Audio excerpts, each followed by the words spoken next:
ঈদ, ঈদের ইতিহাসটা কি?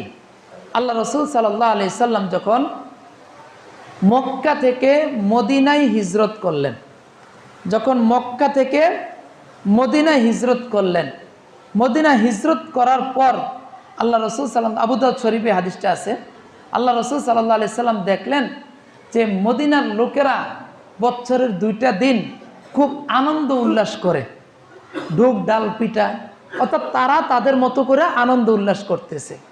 আল্লাহ রসুল তাদেরকে জিজ্ঞাসা করলেন, মা হাদা নীল ইয়ৌমান, কেউ এত আনন্দ তোমরা করতেছো এই 2টা দিনে, এই 2টা দিনে তোমাদের কি?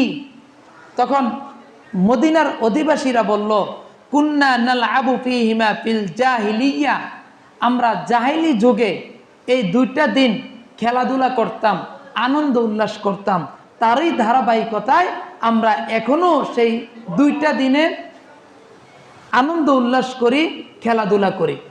আল্লাহ রসুল সাল্লাল্লাহু আলাইহি ওয়াসাল্লাম বলেন, কদে আবদালাকুমুল্লাহু বিহিমা খায়রাম মিনহুমা, আল্লাহ রাব্বুল আলামিন যেহেতু তোমরা জাহিলি যুগে এই 2টা দিন আনন্দ করতা, আর এটা হচ্ছে জাহালিয়তের ব্যাপার, হ্যাঁ, মূর্খতার ব্যাপার, অন্ধকার যুগের ব্যাপার, আল্লাহ রাব্বুল আলামিন তোমাদেরকে কদ আবদালাকুমুল্লাহু বিহিমা খায়রান, এই 2 দিন থেকে আরো উত্তম 2টা দিন আল্লাহ তাআলা তোমাদেরকে দান করেছেন। সেগুলা কি?